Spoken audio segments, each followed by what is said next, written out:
So I'm going to have to ask you to cast your minds back to 2014 or even earlier for this first one, of just when you are actually making the first character of Shovel Knight himself. So obviously the shovel drop was heavily inspired by things like Zelda 2 and DuckTales, but it ended up being quite different. It doesn't work exactly like either of those games. So how did you get to the system that ended up in the final game? Well, I guess in DuckTales you press down and B to do the cane, right? And in Zelda 2, you just hold down to do the down thrust, but when you let go, then you stop doing the down thrust. Shovel Knight's different than both of those, I guess, because we wanted it. Like when you're playing Zelda 2, it's really hard to like hold down and roll your thumb and move down at the same time. But DuckTales, it's like really complicated to press both of those buttons. So I think we just made it so you press down and stay in the shovel drop unless you press the attack, just to make it easier for ease of use purposes, really. I mean, at a very basic mechanic. I mean, like why button presses, right? Why they're different? Yeah. Yeah, and then I mean the main inspiration was the Zelda 2 down thrust. That's what we were looking at. It's like how do we take this idea and make a whole game out of it? Right. And so a lot of the changes that we were making were one like ease of use kind of stuff, like the control stuff, and like if you use it in Zelda 2, you bounce like one little tiny pixel above the character, and it's like chances are you're just gonna like bump into the character. So we tried to like make that like combat space be a little nicer and friendlier, and then we wanted a big portion of the game to be platforming. So we have those two different heights when you bounce off the characters. One is sort of or PC. One is for the combat, like staying within it. It's like a short bounce, right? And the bigger bounce is, and the intention with that is like you're using it more for platforming, getting around, getting to a higher ledge. Right. And like intuiting that big bounce and that little bounce was definitely like a challenge. Yeah. Is that sort of the main thing you liked about the shovel drop? Is that it kind of unifies combat and platforming in that sort of way? Yeah, I think so. I mean, I think we were looking for like a 1-2 action when we started. So we wanted to have like those simple mechanics, like running and jumping. There's only 2 buttons in the game, right? So what we thought would be cool, we were looking at the Zelda down thrust and generally like the combat in Zelda.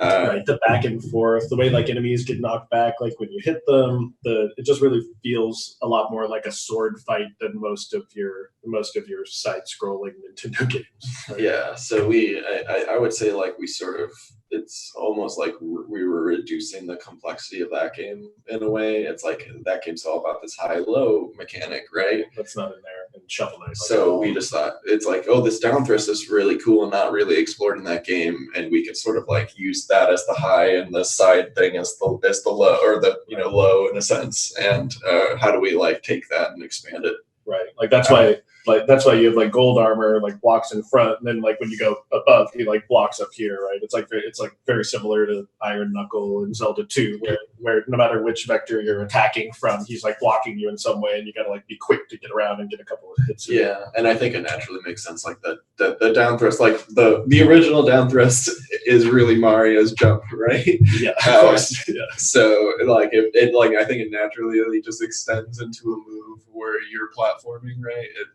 If you're not like jumping off of a platform, the idea that you're like jumping off of an enemy is then the next step, and that's I think why it naturally like lends itself into more platforming stuff.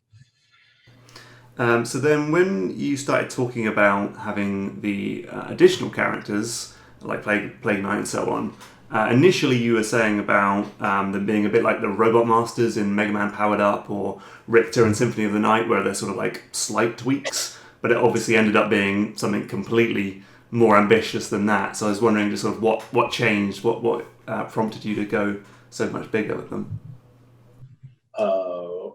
Well, I guess first off, Shovel Knight just being successful helped us expand the scope, right? Like if the game had not sold at all, then I'd be like Richter mode. it Here would we be go. a lot more like Richter mode. But yeah, since we had those resources to think through things a little bit more, we wanted to make a game about a character that had a mobility that was like completely different than Shovel Knight's, but let you go through the same levels in an interesting way. And so that's how we started coming up with the mobility ideas for Plague Knight. But then after that, we thought, well, it would be strange if Plague Knight just walked into the village because he's a villain. So maybe we need to like make our own village for Plague Knight. And like the storybook intro and outro are going to need to be a little bit different. And then, well, maybe this should be different and that should be different. And it just kind of grew more and more. And then after Plague Knight was done, we looked at it and realized, oh yeah, this is much more like a new game than just a DLC or a Richter mode. And so then we just really went whole hog with Spectre Knight and King Knight. Those are just like completely new games, like in every way. Yeah. Yeah, I mean, so one of the things I guess makes Plague Knight unique is that his levels are essentially the same as Shovel Knight's levels, whereas King and Spectre are very different. How did that impact the way that Plague Knight was designed, that restriction of having to use the same layouts? When we were thinking about Plague Knight, we definitely had to consider, here's what Shovel Knight can do, right? It's like Plague Knight needs to be able to go through all of Shovel Knight's stages. Without making changes. So what the heck could he do, right? So we sort of landed on the idea that he would just be way more flexible than Shovel Knight. Like Shovel Knight relies on a lot of the things in the world to get around, right? He bounces off something or he uses an object. And we said, well, what if we just made the mobility, like we wanted to make a more intricate thing to control to begin with. Right. So it made sense to us that like the way you would, instead of like using the objects and stuff to get around, it would be more about like figuring out how to manipulate this character to do that. Right. The complexity of the character is where the fun comes from, as opposed to the complexity of the environment, which was already like a known quantity. Right. I think maybe our folly on Plague of Shadows was thinking that the levels were a known quantity, right? Like, well, everyone knows the Shovel Knight levels are like, oh yeah, since this is already a familiar thing, then we could add this extra layer of complication on top and it'll be fine. But I think we found that it kind of felt like everything was new all over again with Plague of Shadows as well. So, I mean, he's arguably like the most difficult character to control out of all of them. Were you trying to make something that would sort of appeal to people who'd already kind of mastered Shovel Knight and were looking for a higher level of challenge? I don't think so necessarily. I think we were looking to contrast the experience, where Shovel Knight is a game where it's more about mastering the environment. It's more about like, I understand this character almost immediately, and now it's about learning how to use those abilities. I think what we were trying to do here is making it more about mastering the character is the challenge. And like we said, you probably went through the stages already. Hopefully you know that part of it, right? I think we were thinking about a lot of those NES style games where you like boot into the game and you don't know how to even control the character. You're 3 stages in and you're like, oh, you can jump in this game? Right. Like, oh my God, I can't believe it. Yeah. Like just sort of getting those kind of feelings and just the like that natural progression where there's a lot of complexity. When there is a lot of complexity to the character, it's like you can sort of pick up the pieces as you go along and it gets more and more fun just because you're figuring it how it all fits together, right? Yeah. And like Plague Knight's the character that's like has so many complicated parts and sometimes you don't feel like you're in control, right? He's like bursting all over the place and flying around, and like Shovel Knight is, I mean, just like the character's like very like stalwart and like tried and true, goes the same speed. Yeah. So that was like a big and it's like one's a hero, one's a villain, one's steady, one's sort of crazy. So you're saying you're making a sort of out of control character, but obviously in a lot of ways he is very much in control. There's a very predictable arc to his jump and things like that. I mean, what sort of challenges did you go through to try and marry that sort of unpredictability or out of controlness with actually allowing the player to be able to play this game? Well, I think a lot of the ways we solve that problem with all the characters is through the upgrades and items and whatever you find in the world, the armors and the relics. So we knew playtesting the game that people struggled a lot. So we did simple things like, we put like a more heavy-handed tutorial at the start that like teaches you how to burst. Or we had like way more instances of like, you have to get over this platform, it's this size, you have to like do this kind of thing. Right. And the first level makes a lot of changes to the layout to specifically make sure that you've learned those mechanics and tries to emphasize them. Yeah, but like beyond that, even with all that stuff, people still weren't getting it, and we knew they would never get it because it's just complex, and that's what we were going for. That's okay. Yeah. So the way we tried to solve it would give you things like the float burst, or the VAT, or save yourself from a pit. We like come up with specific items that are like, these, we can see this person is failing in this way, and what tool can we give them to help them if they're the kind of person that like can't jump horizontally or can't jump vertically, or just like are scared and need to take it slower or whatever it is. Right. Was the bomb burst based on anything that you'd played, like an NES game or anything else, or was it? It wasn't really based on anything. The only game that we knew that had a like explosion character was Explosion Man. Yeah, that's right. So we looked at Explosion Man a little bit.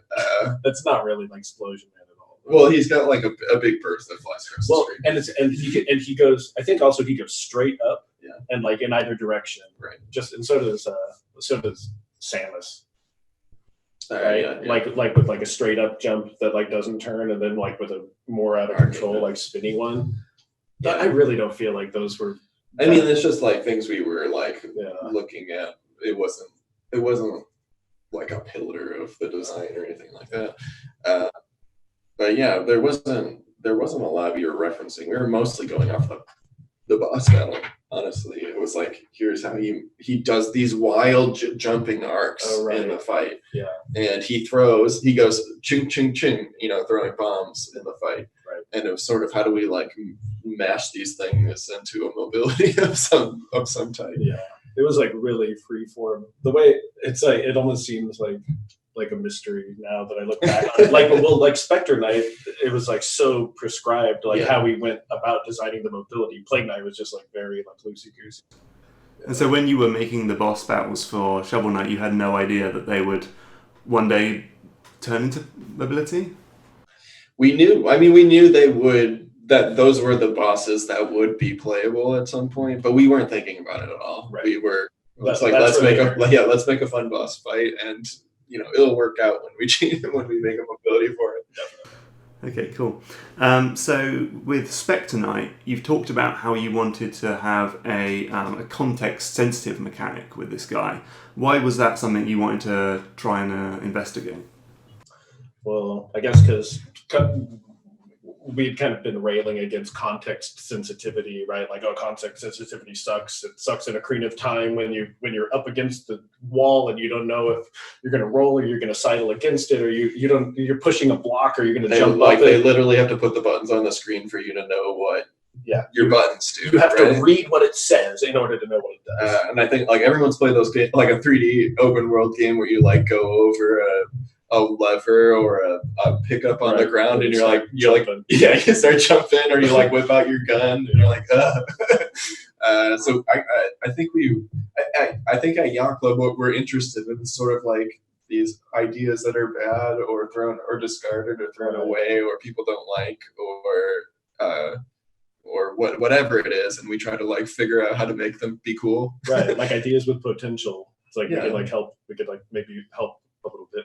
And that just seemed like one of those. It's like, it doesn't seem like it's inherently a bad idea that there's context related information that you have to rely on. Right. So we just thought, how could we make something cool out of that? Yeah. Yeah. Something that surprised me when I was reading your articles on the mobility was that the indicator, the line through enemies, like wasn't there until quite late into development. I was just sort of wondering, like, how did you come to discover that, and then how did you like iterate on that and implement it? We talked about it like immediately, I would say. Yeah. It was like, this doesn't work. It's not going to work without it. It's like, we need to put an indicator on there, but no one wanted to put one on there. Because it's like a big thing that's like over the enemies. Yeah, it's like, how do you rationalize this? How do you make it visually sell the idea that you're doing it? Right. There's a lot of confusion, and it's like, I think we were like, the same way Zelda has to like put those buttons on the screen. We don't want to like put something. We wanted to solve the problem without doing that. Right. Yeah. We went through the whole development, and I'm really glad we did it this way, because we solved so many problems that we needed to solve without that indicator. Yeah. Right. But when it came down to the end of the day, it's just, I think we just saw that it would help people so much to have it, and there was no reason really not to have it. And when that conversation came up again after doing play tests, it was just, then we were like, oh, we could just put this tiny thing, and it only needs to sell. Like, we thought it would have to sell way more information before that would make it like seem atrocious to put on the screen. But, once we had everything in there and we figured out the timing of everything, and it became more natural to be like, oh, it's just going to indicate the direction and like when you're in range. Right. All you need, but as soon as you see it, then that's almost enough. Right. You're like, okay, I'm in range. Before that, we had like Spectre Knight would aim his scythe. Like if you were going to go up, he would be like aiming that way, and if you're going down, he would like aim that way. He still does that actually. Like when you look at his animation, but people weren't looking at Spectre Knight. They were looking like where they're looking at their target. Right. so that was, even though we tried to make it really obvious like that didn't really work either. And I think like once we were developing more of the character too, it became like we started putting in things like dashing through, cutting through the what do we call them? The cannonballs, yeah. Like things like that, where it was becoming much more naturally like this, like cutting through thing. So to put something that was like a gash on the screen made a lot of sense to us. Yeah, that would sell like the action way stronger. Yeah. So it's interesting to me that Spectre Knight's dash slash moves you about as far as Plague Knight's bomb burst, roughly. And it does take away control for similar amounts of time. Yet nobody ever complains that Spectre Knight is uncontrollable, whereas Plague Knight does get that sort of feedback. And I was wondering if you had any ideas, like, where that comes from. Well, I think Plague Knight is a lot of... It's hard to get to that spot to begin with.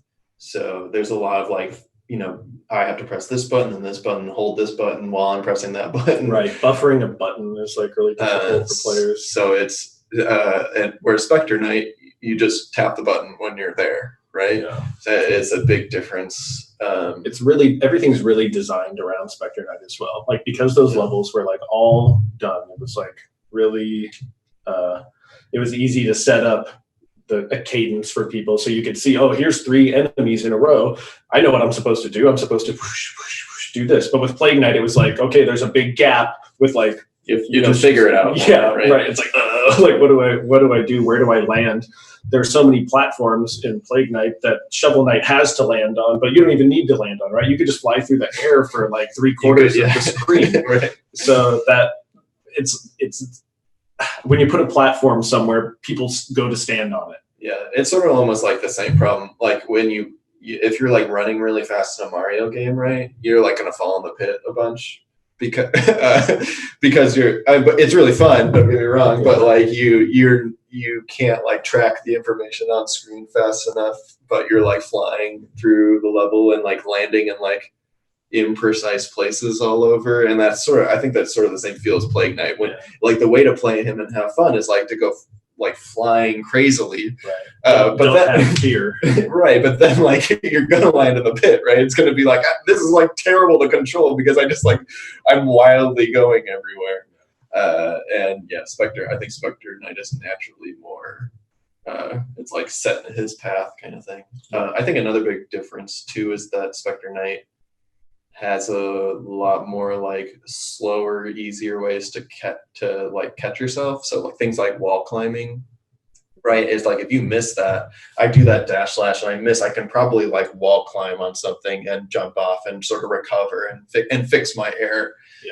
So it just gives you more room to learn and learn the difficulty of the control, I think. Spectre Knight's acceleration is also like after he's done with his dash slash, he slows like way down to where you could like drop in a more specific and way. But with Plague Knight, when you burst, he's just like gone.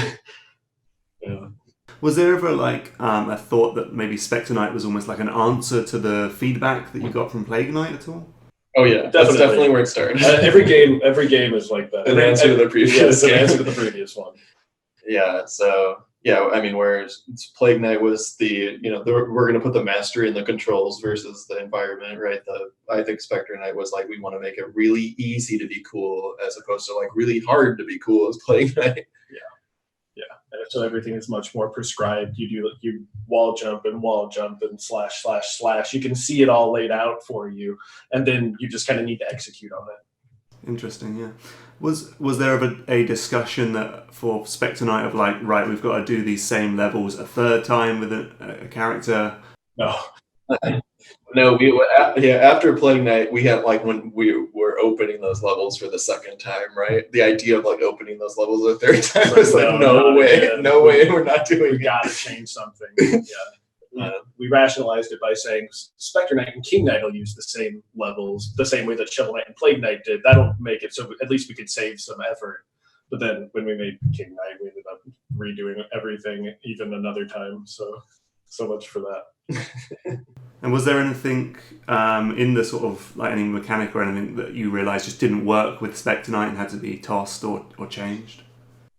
I know there's definitely like gameplay objects that were in the stages that we probably could make them work, but we just were like, it's not worth it. Like investment is like, why don't we just make something new instead? Right. Things like the Rainbow Bird platform, the thing you like hit and it pukes a rainbow out. It's like it got its use. It's like to figure out why that will be fun with Spectre Knight is why bother. We might as well just try some new ideas. Like some things we put the effort into, like the cannonball, because I mean if the cannonball was coming at Spectre Knight and you tried to slash off of it and go into a spin, it would just put you right back in the path again. So that was kind of like a surefire solution for that problem, but it's not like we'd want to reinvent the wheel on every single thing. So let's go on to King Knight. So with Plague Knight, you tried like a charge mechanic and having the character themselves be kind of the challenge. With Spectre Knight, you did context sensitivity. What were you trying to like achieve or work on with King Knight?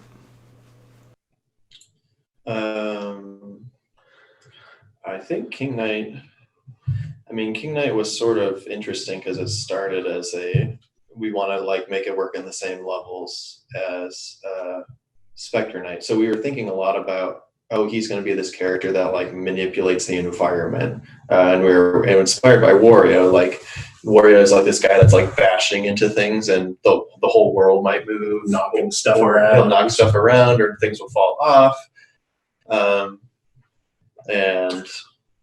It was like, how are we going to get King Knight? How are we going to get King Knight to the same places that Spectre Knight could have gotten to? Right. And so we had like initially you would like hit with your scepter, and you would have to charge it up to do your bash, right, and go into your spin.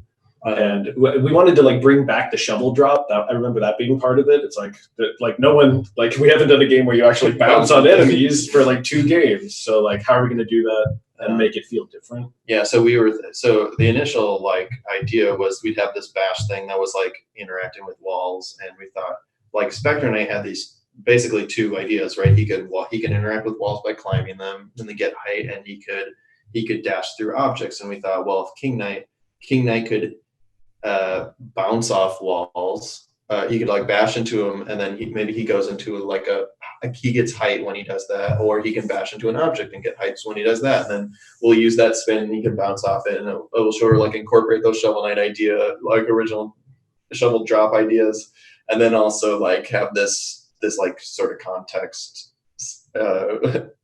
or I don't know what word you use, but something. It's like using the environment in the similar way that Spectre Knight was using the environment to like get this height and stuff. You could imagine the same objects and walls in the same spots and put King Knight in there and it would work okay, because you could bash against a wall, the enemy is there, you bounce on them and spin, then you could bash into that wall and get back and get up to the top again, just like Spectre Knight. Right. Like how do we, like those lanterns were a big a key thing we were using, like, you know, Spectre Knight dashing through those lanterns. How does King Knight work? Oh, he'll bash into the lantern, he'll spin up, he'll bounce off it, then he'll bash again. Right. Yeah. And originally when you would bash through a lantern, you would just go like straight through it the same way that Spectre Knight went through it. It wasn't until like it was very similar to the dash slash in so many ways. But then it got like pulled real back like over and over again until it was very, very different. Yeah, because as you were saying, the shoulder bash is very much based on Wario, but then he turns it into this graceful sort of pirouette.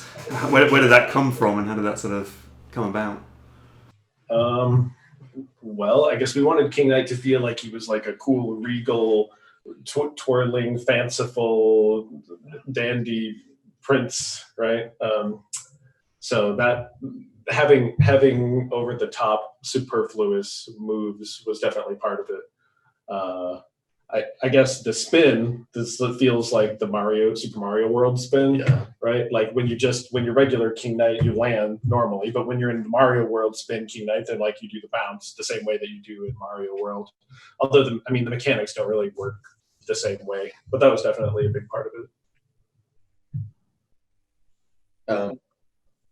I was just gonna say we were. I mean, a big part of King Knight was like sort of the reaction to Spectre Knight, or at least our like conceived reaction to Spectre Knight, because we were like in the depth of making it before people even played it. Right. But you know, Spectre Knight was like a really streamlined game. We thought King Knight would be the one where we sort of like blew out the map portion of it, and so we thought a lot of the inspiration was coming from Mario World and Wario games, because they feature that really heavily, those short courses, and like the decisions about where to go next.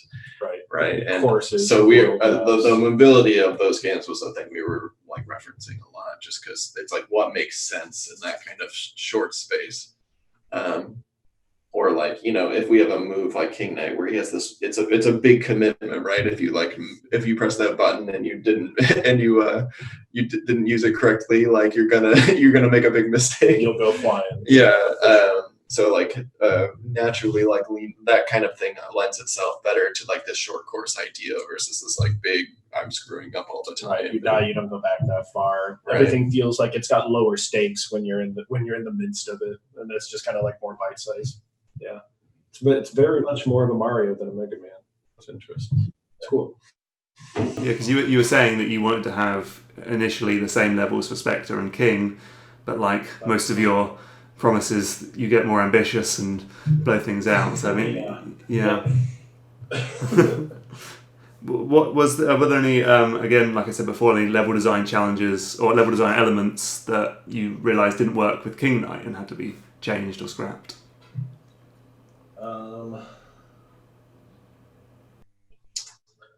I'm trying to think. I mean, it's really similar kind of stuff where it's just like, you know, this doesn't feel good, let's throw it out. I can't think of a specific example though. Yeah. A lot of the stuff we were maybe more doing in this game was figuring out how stuff fit into short courses. So it would be like, oh, this object and this object. It's like there's only going to be two objects in this stage or whatever. So what pieces fit together nicely, and also we didn't like use these pieces that much. Right. Or like what new thing do we need to introduce to like complement something else? And also once those elements are introduced, most of the time they're just shuffled off, never to be seen again, right? It reminds me of Mario 3D World, where there's just like a billion courses and you only see those mechanics like one time. So it's like, here's how they work together. Here's the 5 cool ways that they work together. Do it, show your mastery of it. Okay, now it's done and now it's gone. Something that I just came to mind that we had to like really rework was like ice in this stage. That was just very obvious, but Right, it's different. It's different, and I think the reason we were thinking about it differently is because of the bash, right? He does this. The ice is all about like the trouble of staying on the ground, right? But if you have a thing that like crosses ground without any issue, it sort of makes it confusing as to like what's the value of that object per se. Right, you don't do your little fast slide on the ice, or like it's like, oh well, I'll just like bash it, it's no big deal. just like it's similar to like Mario Galaxy, when it's like once Mario gets on that ice, or is that Mario Galaxy? Then he's in like an ice stick, and then like you're jumping and doing pirouettes and all that stuff. So something I have to ask, because it's been bugging me since we're playing King Knight. When you spin onto an enemy, you can bash again. You get your bash back, but there's no like indicator of that being like a different state. I was wondering if you had any discussions about that, or if there was anything. We had a million discussions about it. I think we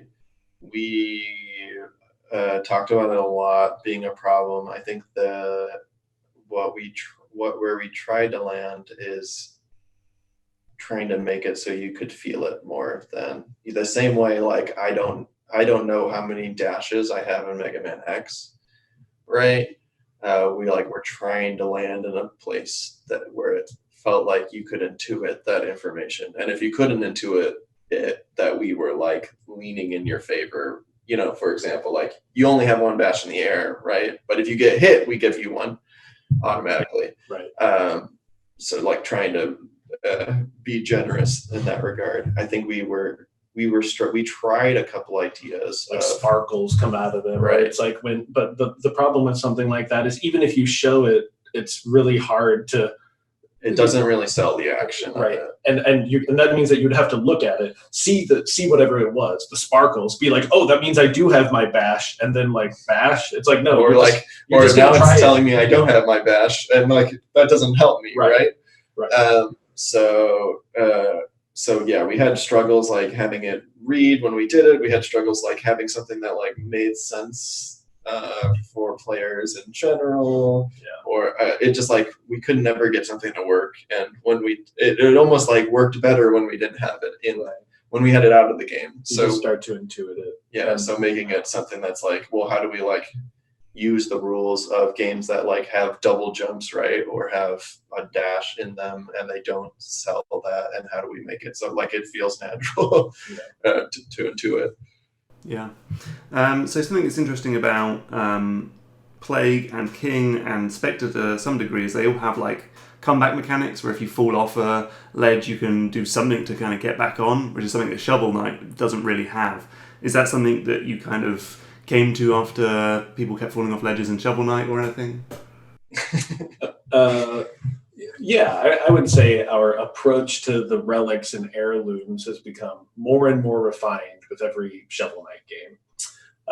And in the first game, what did you had like the phase locket, which like helps you, like you can like freeze yourself in place, and by repeatedly using it, you could like cross a pretty large distance. But there's not really a way to like just straight up jump yourself out of a pit, is there? In Shovel Knight? No, I mean the propeller dagger helps you. That's close. There's not a big savior in that regard.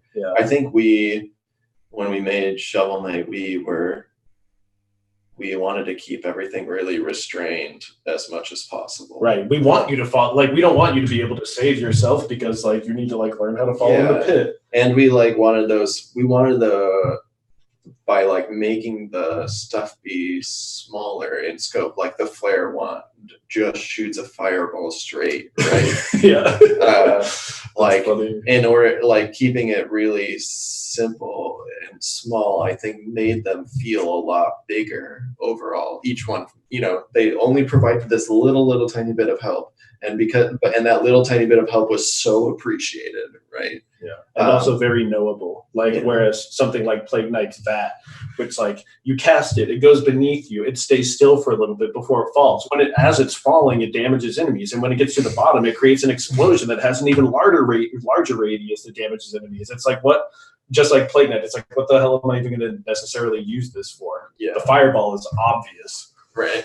So I think when we had these mobilities though that became like that were more complex. I think it like necessitated those more like bigger helpers essentially, and they felt more natural to be like, well, if I'm a guy who's crossing a third of the screen in one jump, like I need something that just gives me one more square on the screen is like doesn't mean anything to me, right? Yeah. And I think like because they were, I think a lot of that, just like in their base mobilities, they have stuff too. Like Plague Knight has more jumps. Spectre Knight can wall climb. King Knight can like bash and hit the wall right when he's like falling into a pit. I think just the nature of their having more complex mobility, like needed those same things inside of their mobility too to help them. Like chances are you're going to screw up in a bigger and grander way. Right. So you need a better thing. So you need like a better way to help yourself. Same with the armors too. Like initially it was like, well, if the armor is going to have a benefit, it should also have like a drawback. So it's like balanced. That was really the approach with original Shovel Knight, like the armor that whatever it's called, the stay in place armor, the boulder armor. I don't remember what it's called in the final version, but it's like it lets you, it makes you get knocked back less, but then when you're running around on the ground you like slide more. It's like, why? Why like it's already hard enough? It should have just like made it easier like a whole way through. I think that's how our later armors ended up being. What were the biggest challenges you faced when doing King Knight? Well, there were a lot of challenges. I think he was the hardest one to get the mobility to work for. That was like the biggest challenge from the start. We just couldn't. We were really stuck on the idea that he had to have like a normal action.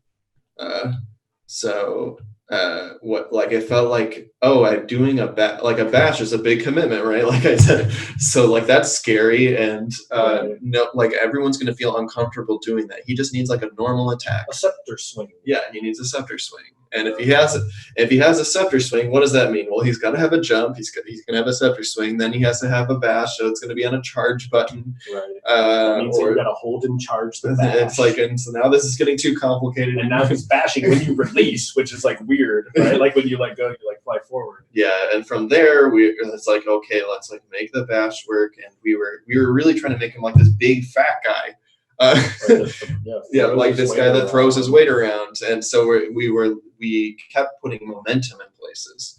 The original thing where he had a scepter had momentum, and we kept putting. It's like, okay, well like the little bit of momentum didn't work, so let's go like all in on momentum, and we went all in on momentum, and then people are like, this is like too. It's like too impossible to control and like didn't make sense if you came from a Shovel Knight which has no momentum and you played this, you're like, what is going on? It's confusing. Yeah, I guess because the Mario influence as well, right? Like we had done so many games that didn't have momentum like Mario, and we're like, this is going to be like the Mario. It's going to have shorter courses. It's going to have like a world map. It's going to have like a Wario bash. It's going to have momentum. Right. But we just like couldn't. It didn't work. And I think especially because we were doing this big bash, it didn't work, right? You're already sending yourself a million miles, and it's scary. And to add momentum on top of that, it's just like, whoa, calm down. Yeah. So then, just like figuring out all those pieces and how to make that bash, like, we took all the momentum out, and then the way the bash worked is that you would still have velocity coming out of it. Like you could stop on a dime in every way, but you would still like keep your speed to some degree, and it just felt like gross to not have it. It was so start and stop. Yeah, we didn't want to make it start and stop, but at the end of the day, it's like people couldn't figure out how far their bash went unless. So we put this start and stop in there on the end of the bash, and that's why we ended up with a roll too. Because we were like, well, we don't want it to be start and stop. Let's add this element that can make it. If you understand it, then you can have that free flowing movement. Right. It was like doing the opposite. Instead of it giving you the acceleration automatically, if you knew what you were doing, then you could get the acceleration back. But you had to like press the button. And that solved the other problem we had, which is like we the scepter stuff was too complicated, so we went to this bash, right? We went to jump and bash, and that just felt like too dead simple to us. right? If you were just like jumping around the world and bashing, there was no like, what's the interesting thing I'm doing that I'm not choosing between like, do I hit him at the side or do I down thrust, right?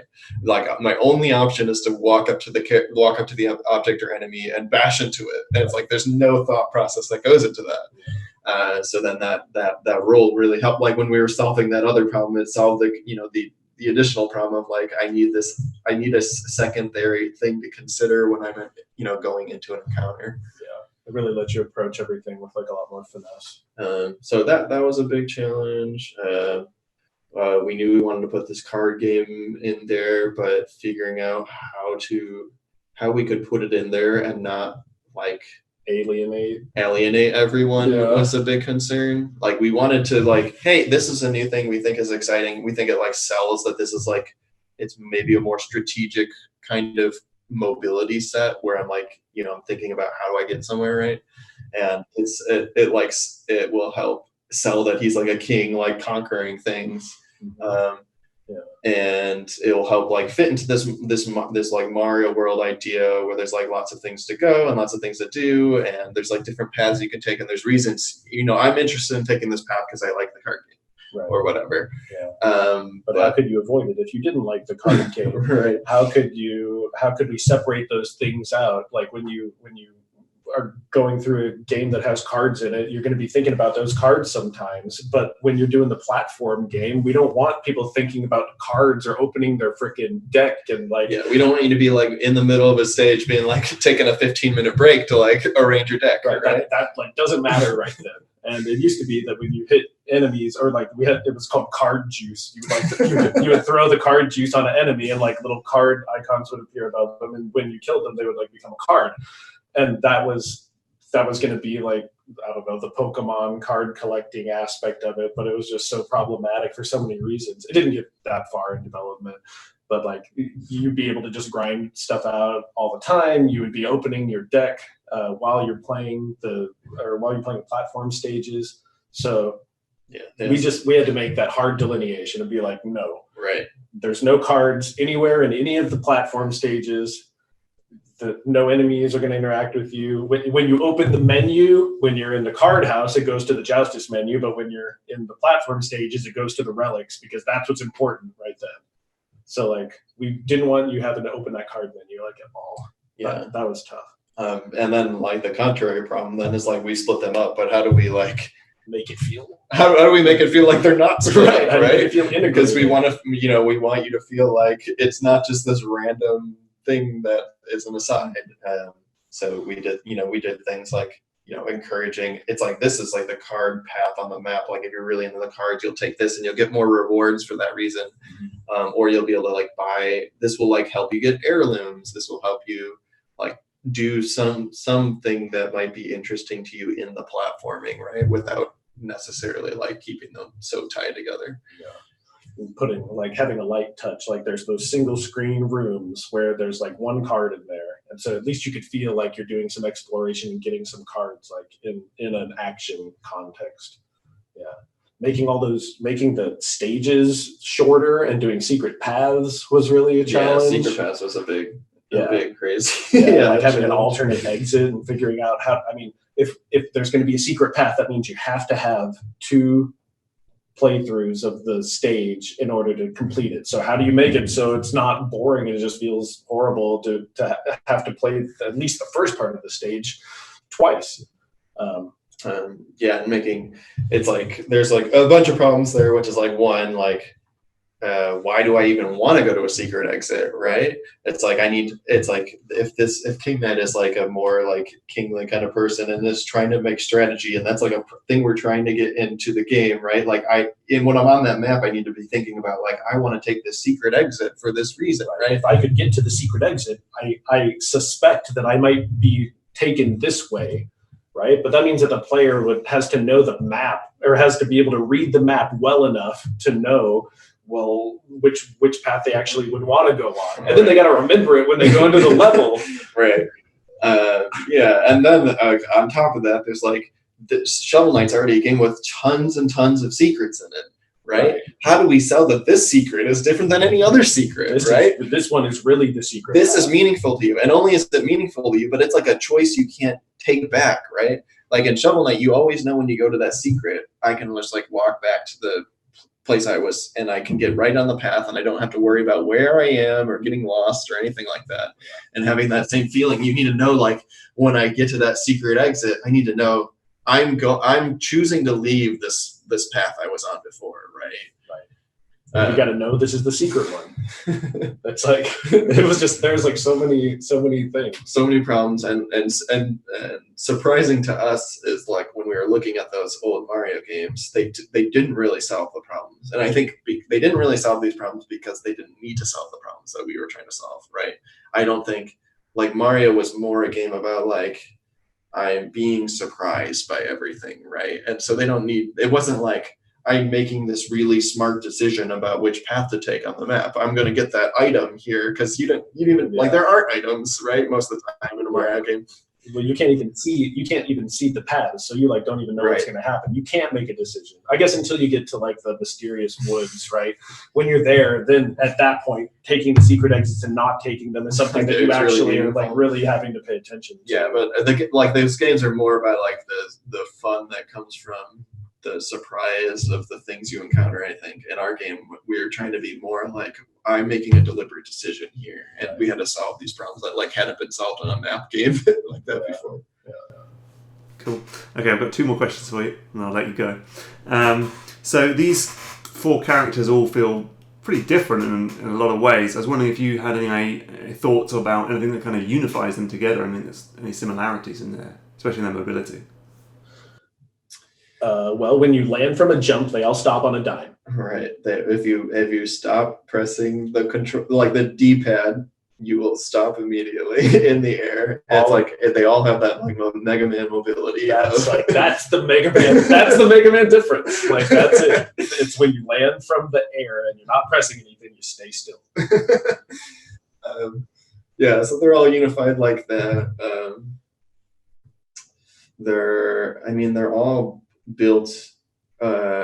I think a lot of games build characters in a different ways than we do. So I might be making a platformer and be like, I'm gonna make a mobility that seems fun. He's gonna run this fast, and he's gonna jump this and this. Like these special values feel like these magic numbers feel like they're making a fun character, right?